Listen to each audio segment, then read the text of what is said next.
Ya, hari ini tanggal 20 ya, hari Sabtu, lagi libur ya, libur bursa. Ini adalah tukar pikiran ya, ada emiten kode sahamnya JARR ya, John Lynn Agroraya, bergerak di bidang pengolahan minyak kelapa sawit ya. Pokoknya nanti profilnya kalian baca sendiri, penggunaannya tahu sendiri seperti apa. Untuk saat ini ada shareholdernya ya, PT Hasan Agro 86%, masyarakat yang penting masyarakat ya. Masyarakat sedikit ya, cuma 13%. Setidaknya dari bulan April, Mei, Juni banyak yang udah kabur ya. Cuman lihat di sini di bulan Maretnya nih deh, kan gede nih ya, istilahnya waktu ini Maret gede. Dan lihat di tanggal Januari sampai Februari nanti. Balik kita pindah ke insider. Oh ya teman-teman, yang belum dibahas ya, mungkin nanti habis inilah kita bahas ya. Ada apa aja nih yang belum dibahas deh. Saya suka catat nih. Ada emiten BPKP, MAXI, MAXI, PNBS, BEBS, PAMG, Atla ya. Soalnya mungkin nanti ada yang nanyain saham-saham Mr. Harry ya, yang kena FCA, mungkin nanti saya coba carikan ya. Dan satu lagi saham yang belum saya bahas itu saham JSKY ya. Itu harus ada pembahasan yang lebih lanjut ya. Semenjak diupload saya belum punya pembahasan lagi. Ya, mungkin nanti saya coba bahas ya yang itu ya. Baik, lanjut. Untuk insidernya belum ada penjualan apapun atau kemudian terlihat statistik.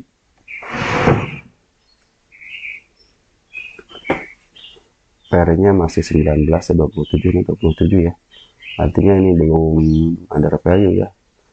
Masihnya sih di bawah 10, baru under value minimal 10 lah atau 9. PBB-nya 1,58. Kita lihat karena nggak bagi dividen. Kita lebih cek dulu ya. Dia pernah bagi dividen nggak? Dividen belum pernah ya, belum pernah bagi dividen. Jadi kalau untuk PBB berarti agak mahal dikit ya, mahal 0,5. Terus harga bukunya 159. Kita lihat dernya lumayan juga nih, 1,24 nih. Berarti ini hutangnya nih yang harus diperhatikan ya, karena hutangnya melebihi asetnya ya. Coba lihat hutangnya, asetnya 1,4, hutangnya 1,7 ya. Jadi ini hutangnya lebih besar daripada equity-nya, jadi sangat mengkhawatirkan kayaknya. Tapi kalau hutangnya jangka apa nih? Kita lihat. Oh, jangka panjangnya, kita hutang jangka panjang nggak apa-apa lah. Mungkin buat modal usaha, tambahan modal usaha untuk nanam pohon sawitnya ya. Tapi terlepas dari itu, ada faktor yang menyebabkan sebuah emiten itu naik, hanya bukan soal angka-angka aja ya. ROE-nya 5,84, kurang baik ya, harusnya di atas 10. Baik, kita lihat cashnya ada 192 miliar. Cuma jangka pendeknya, kalau untuk jangka pendek masih bisa dibayar lah sama kasnya. Kita net income lihat ada peningkatan ya, kuartal 1, cuman dari kuartal 1 di tahun 2022 dia ada penurunan ya. Baik kuartal 1 tahun 2023 maupun 2024. Kita tunggu aja kuartal 2 nya bagaimana. Secara anualis dia sih udah 121 miliar ya, artinya nih udah bisa melebihi tahun 2023 ya. Secara anualis, perkiraan EPS-nya coba lihat. EPS-nya ada ya 3,26, TTM-nya 9, revenue-nya ada penurunan ya untuk kuartal 1 ini. Walaupun di sini ada peningkatan income-nya, cuman dari penjualannya dia mengalami penurunan. Mungkin produksinya kurang lah. Positive thinking aja. Dia bertumbuh ya, gross profit-nya bertumbuh 7%. Cuman ya pendapatan berkurang 21%. Baik, kita langsung ke ini dulu ya, karena ini baru dibahas. Kita akan bahas untuk harga fundamental berdasarkan harga wajar lah, berdasarkan PE sama PBP. Oh ya teman-teman, bukan ajakan menjual dan membeli ya, apalagi ini katanya wah bisa turun nih, saya jual aja. Saya nggak ngajak seperti itu, cuman saya memberikan bagaimana isian dalamnya aja gitu ya. Kalau ini kan secara hitung-hitungan, nanti ada secara lukisan market maker yang mungkin lebih terlihat jelas ya. Saya menggunakan indikatornya ya PE rasio selama 3 tahun ya. Artinya di sini pernah dia mencapai harga tertingginya di harga 526 waktu bulan Maret April ya. Ya saya bilang bulan Maret itu kan banyak yang masuk ya, banyak yang masuk di sini enggak. Nah, ini juga sebagai acuan, sebenarnya acuan juga nih profil.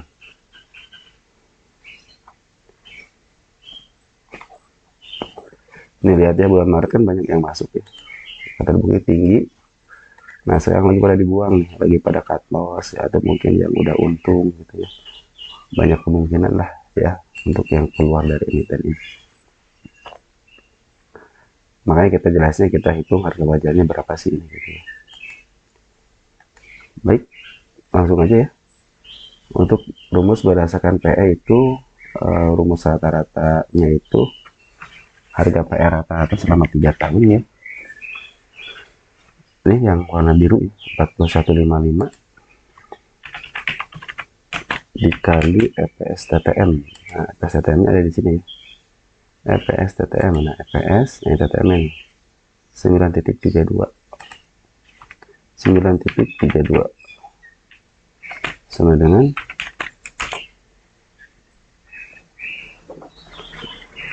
di 384 ya untuk saat ini. Mungkin nanti akan lebih murah atau mahalnya nanti pas kuartal kedua turun ya, tinggal beberapa bulan lagi ya, beberapa hari lagi lah mungkin ya keluar kuartal 1 kuartal 2 nya ya.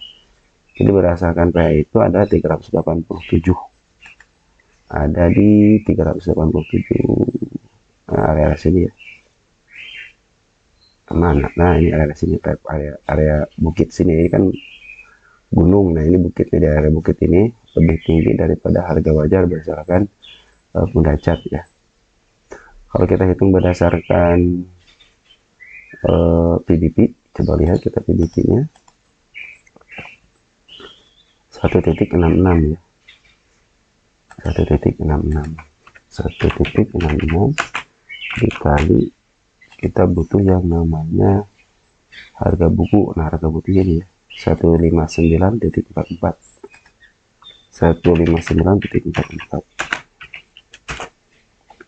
di 260, berarti ini udah mendekati harga wajarnya.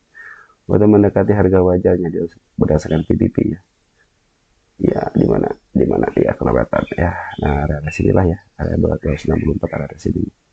Jadi tinggal berapa tik lagi, 252 ke 264, cuman berapa tik ya, 10 tik kali ya, 11 tik. Itu berdasarkan PDP ya, tapi kalau berdasarkan PE rasio itu ada di 387-an ya, di atas harga ini. Nah untuk selanjutnya kita lihat lukisan market maker ya, kalau yang jelas itu di sini ya.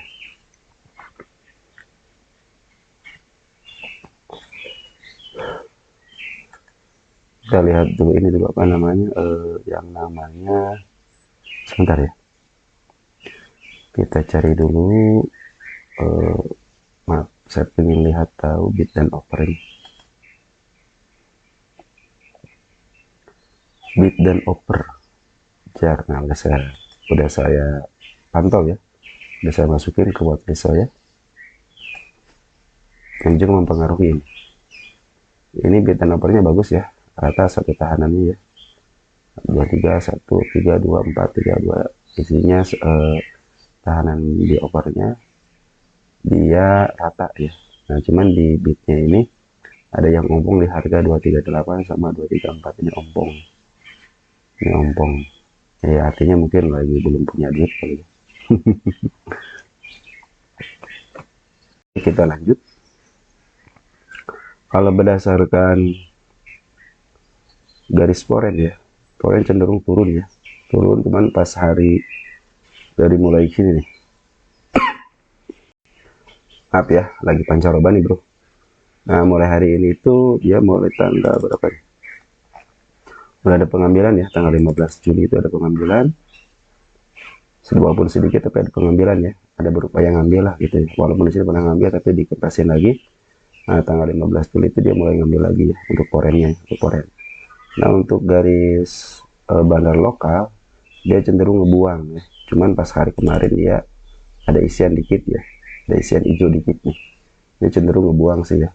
Cenderung ngebuang. Dan terlihat jelas di sini emang garisnya ke bawah ya. Ya mungkin ini lagi nurunin tensi aja ya.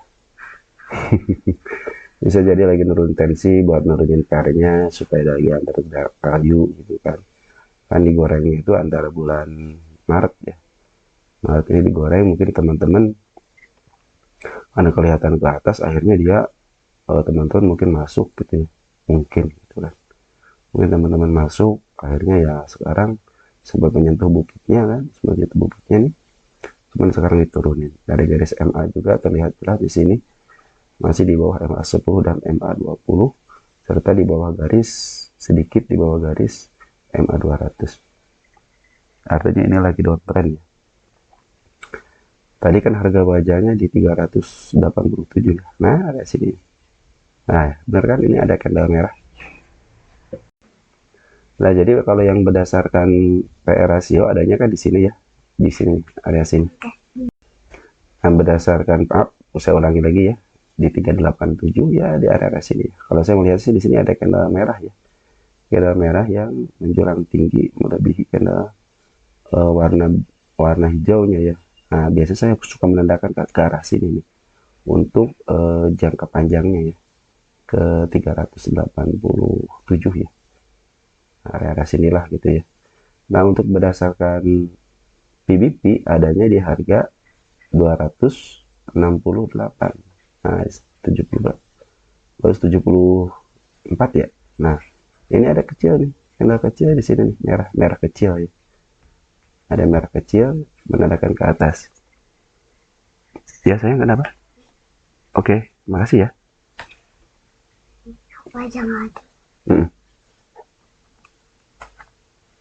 Oke, makasih. Baik, kita lanjut, maaf ya. Nah, teman-teman, kalau saya kan kalau istilahnya trading suka mengandalkan yang namanya candle ya. Candle hijau seperti ini, targetnya itu candle merah yang menjulang ke atas gitu kan. Kalau sini kan tipis-tipis nih, nggak terlihat ya. Beda dengan yang nah di sini nih, ini kan jelas nih. Ya, kecil ya merah ya. Merah, dia lama itu ketemu sama shadow. Kalau shadow belum menembus artinya belum ketembus. Ketembus di sini setelah 3 bulanan ya baru ketembus. Jadi suka ada merah, kena merah dikit nih, dia ketembus ya. Artinya kalau menurut saya dia akan ke sini, cuman waktunya yang kita belum tahu ya. Dan satu lagi di sini teman-teman ada candle warna hijau ini, artinya ini candle dua sisi ya. Di sisi dia mau ke arah sini ke 229, di sisi lain dia akan menuju ke atas dulu sebentar ya. Dan pada akhirnya dia akan menuju ke 229 atau 230 lah gitu ya. Mungkin jangka pendeknya bisa ke arah 277 lah berdasarkan harga fundamental BBP, atau jangka panjangnya bisa berdasarkan PR rasio di 300-an ya, 380-an. Terus karena kembali kita ke colongan ya, ternyata ada candle hijau di belakang. Makanya kita cari. Nah, dari sini ada candle hijau di bawah di 142 ya. Jadi candle hijau ini bisa menandakan dia juga kan di sini ya. Makanya hati-hati aja di area 142. Kabar gembiranya apa? Kabar gembiranya teman-teman udah pada cut loss. Ya, terlihat yang waktu saya bikin di sini. Ya. Yang saya tadi bilang kan, udah pada cut loss kan bulan Maret nih. Sebelumnya kan pada cut loss nih Februari sama Januari ya. Sekarang juga pada cut loss nih. Dia tingginya di bulan Maret. Nah, kita lihat di sini. Maret kan ini. Ini kan bulan Maret nih. Februari udah pada cut loss di sini. Makanya ini lagi periode cut loss nih. Ada yang trade profit ataupun ada yang udah tidak percaya dengan emiten ini gitu kan. Akhirnya mereka pada cut loss. Nah, tunggu aja nanti biasanya ada tandanya ya. mulai ada spek seperti ini nih, spek seperti ini kita apa namanya, kita refresh dulu deh ya, kita refresh dulu.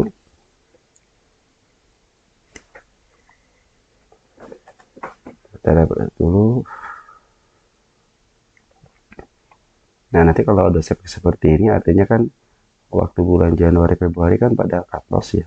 Nah, ini ada yang nampung smart money, ini yang nampung smart money. Nah, juga kemarin ketika ada smart money masuk, lihat smart money tinggi aja dia diangkat lumayan ya, berapa persen, 13% kan, lumayan. Nah, ini udah mulai terlihat jelas di sini smart money udah pada masuk, cuma sedikit-sedikit, mungkin lagi nunggu yang cut loss gitu kan, sedikit-sedikit dia istilahnya rampung gitu kan, atau karena melihat candle bullish ini gitu kan, akhirnya besok ada kenaikan sedikit berdasarkan candle ya. Saya bilang ini ke arah 275 lah untuk area terdekatnya, karena ini candle bullish, hati-hati bisa menuju ke 230-an ya. Dan tadi yang terdalamnya di 142 ya, hati-hati ya. Kita tunggu aja untuk biar ini, tunggu dari spek dari istilahnya smart money ini masuk. Kalau udah mulai tinggi nih seperti ini ya, mudah-mudahan besok atau di 1 hari 2 hari sesudahnya biasanya suka di up ya, walaupun sedikit cuman lumayan lah gitu ya. Kita lihat di apa namanya, broker summary-nya ini saya udah rangkum ya, silahkan kalian cek. Underwriter-nya dulu itu IN, ini tahun 2022, artinya 2022 mah udah bisa dibentuk ya, makanya saya bisa menghitung untuk harga per sama PBT-nya ya, karena udah terbentuk. Laporan keuangan juga udah mulai masuk gitu ya. Nah, untuk broker summary-nya kita lihat bandar lokal kemarin masuk siapa, ada CC, PD, XL, EP, NI udah merasa NI bukan NI ya, yang paling besar itu CC ya. Cuma kita lihat foreign cenderung keluar ya. Jadi kalau foreign keluar ya, kita berharap sama siapa ya, sama Allah Subhanahu wa Ta'ala ya berharap ya. Cuman untuk apa nih, smart money ini udah mulai masuk, maka kalau smart money kan biasanya dia nempel di mana aja ya, bisa di PD, bisa di CC, bisa di XL gitu kalau smart money itu ya. Kayak ketuker ya, ini antara IN, ini mah NI ya bedanya. Nah, ini kan udah mulai masuk nih bandar lokal juga ya, disinyalir sih ini PD ya, kalau nggak PD AZ lah, AZ gitu ya, PP juga boleh lah. Jadi ini belum terdeteksi secara besar, soalnya yang maksudnya sedikit. Beda dengan di sini ya, di sini kan yang terlihat jelas ya, kalau di sini belum terlihat jelas. Karena ini kan masih banyak, apalagi nyatu sama smart money gitu kan. Tapi kabar gembiranya smart money udah masuk, cuman hati-hati aja ini lagi downtrend dulu ya. Mungkin ada kenaikan sedikit karena ada candle bullish, bisa ke arah 274, cuman nanti juga dia akan kembali lagi ke 230 ya, itu menurut candle ya. Tapi kalau mereka berkata lain, bisa aja di up ya, yang lebih tingginya bisa ke arah harga wajar untuk per ya, harga per gitu kan di sini ya. Nah, 386 lah di sini, area sini ya, mudah-mudahan bisa ke arah sini. Cuman untuk saat ini kita lihat ke depannya seperti apa, karena ini lagi downtrend ya. Mudah-mudahan kalau mau istilahnya mau gerak cepat, swing cepat ya, bisa ke arah 274. Tapi hati-hati ada di 142 nya ya, di candle ini nih. Nah, candle ini 142 sama di sini 168 ya, yang agak terjauh di sini, agak terjauhnya banget di sini 142. Jadi hati-hati ya, area 142-nya 168 ya. Ya mungkin segitu aja ya yang bisa saya sampaikan. Nanti kalau ada perkembangan nanti saya update lagi. Karena ini adalah emiten udah masuk ke waktu saya, artinya harus saya terus pantau ya. Mudah-mudahan di emiten ini ada perkembangan yang lebih baik. Oke, segitu aja. Ciao ya.